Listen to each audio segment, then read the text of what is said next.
Welcome back to The Explainer. Today, we are exploring the massive, sometimes controversial, but always fascinating global culture of fast food. We are talking about an industry that pulls in hundreds of billions of dollars every single year. It has completely transformed the way humanity eats, works, and even interacts. But how exactly did grabbing a quick bite on the go turn into this unstoppable global phenomenon? Okay, let's dive into this. If I were to ask you, right now, who invented fast food, what immediately comes to your mind? Most of us usually think of Ray Kroc, right? Or the McDonald brothers out in California in the 1950s, the Golden Arches, the drive-thrus. Well, I'm here to bust that common myth right out of the gate. While those guys absolutely revolutionized the franchise model, they didn't actually invent the fast food industry. To find the true origins, we have to go back to a time when eating out was just a completely different experience. So hop in a time machine with me back to the early 1920s. You know how we see the hamburger as the ultimate American staple today? Well, back then, it had a massive public relations problem.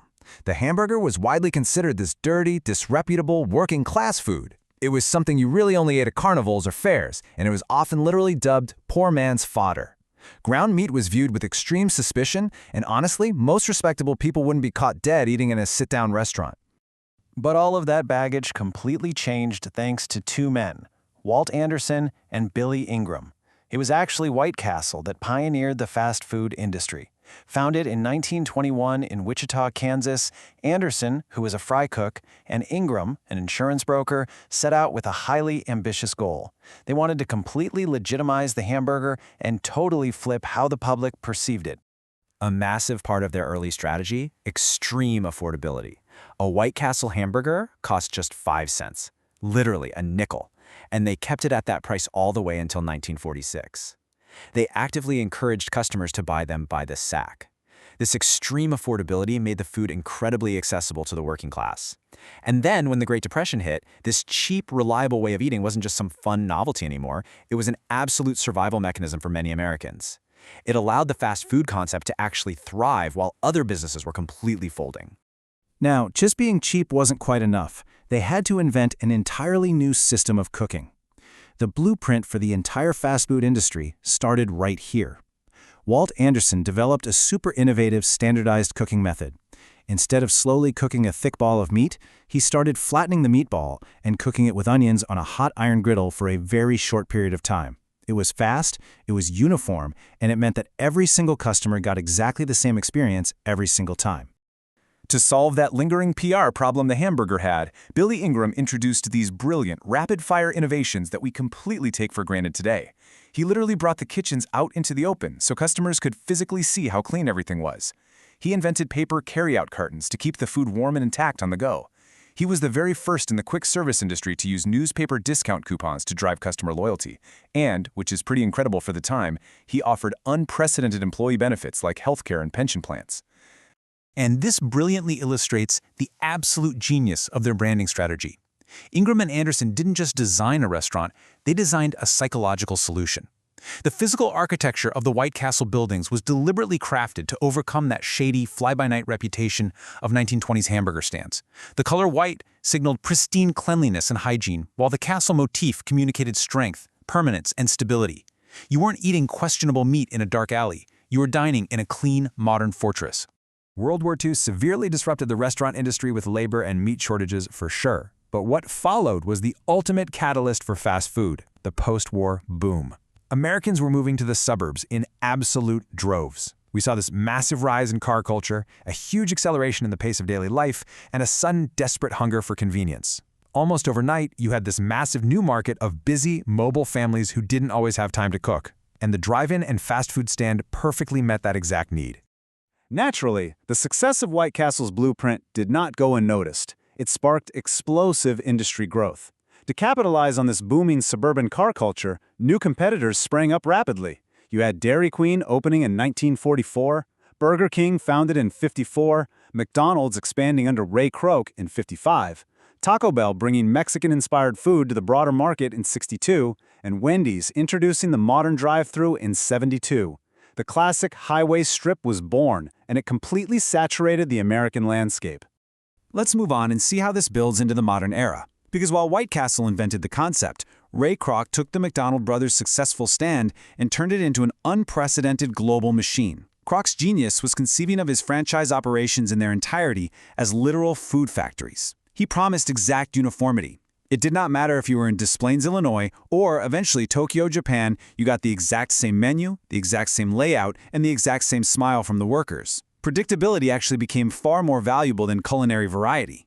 During this period of hypergrowth, what historians often refer to as the Burger Wars, we saw a fascinating divergence. Two deeply contrasting business models emerged in how these restaurant empires decided to scale and survive. On one hand, you had the new, aggressive franchisors, and on the other, the traditional, family-owned pioneers. Now, what's really interesting about this divergence is just how vastly different their philosophies actually were. White Castle remained strictly family-owned. They entirely refused to franchise because they simply didn't want to lose control of their operations or their food quality. They expanded conservatively, only using internal cash. Now compare that to the franchise model used by McDonald's and Burger King. They used franchisee capital to fund explosive, rapid suburban expansion. They grew at meteoric speeds, while White Castle purposefully stayed small and regional. But this rapid expansion had a hidden cost, a staggering 140% annual employee turnover rate.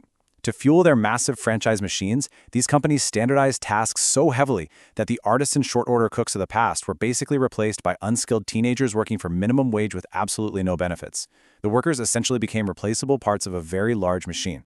So the crucial point here is how loyalty plays in the business success. While the franchise giants just accepted that massive turnover as a cost of doing business, White Castle took a completely different path. Their team member turnover was less than 40%, and their manager turnover was less than 6%. Why? Because the Ingram family continued to pay above-market wages, offer incredible health benefits, and promote almost entirely from within. They treated their employees like family, and it created unheard-of loyalty in a highly transient industry. The franchise empires, though, found loyalty in a completely different place: their consumers. By leveraging massive scale and highly targeted marketing, we're talking mascots, Happy Meals, playgrounds for children, companies like McDonald's cultivated exceptionally loyal consumer bases. To put it in perspective, by 1996, 75% of McDonald's daily customers were males from their mid-teens to their early 30s. They successfully created a cultural norm where eating fast food wasn't just a convenience anymore, it was a deeply ingrained daily habit. However, you really can't feed billions of people using a highly mechanized, industrialized system without facing consequences. The immense scale, the relentless standardization, and honestly, the incredible success of the fast food model inevitably led to a severe societal backlash starting around the late 20th century. The industry very quickly faced pressure from multiple fronts. Nutritionists have continuously pointed out the health risks and obesity issues tied to high-fat, high-sugar menus. Environmentalists have heavily criticized the industry for the sheer volume of synthetic, non-biodegradable packaging waste that's clogging up landfills. Labor advocates have questioned the reliance on low-wage youth labor. And social critics, well, they've repeatedly warned of McDonaldization, which is this idea of the homogenization of our culture where standardized efficiency just replaces local charm entirely. And that brings us to the global stage. As the sources point out, this idea of McDonaldization ties directly into the concept of cultural imperialism. When American fast food chains expand internationally, they are bringing way more than just burgers. They bring American consumer culture. These restaurants often become, as critics note, the scapegoat for a much larger cultural onslaught.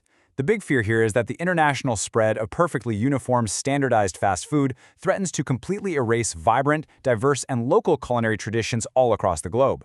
Which leaves us with this final, incredibly important question to ponder. Has our demand for ultimate convenience cost us our culinary culture? From Billy Ingram's nickel hamburger in 1921 to a globally dominating industry, fast food has undeniably shaped the modern world. It offers us speed, it offers predictability, and affordability. But the next time you pull up to a drive-thru window, take a moment to really reflect on the incredible history, the massive unseen systems, and the true price of that meal in the paper bag. Thanks so much for joining me on this explainer, and as always, keep asking the big questions.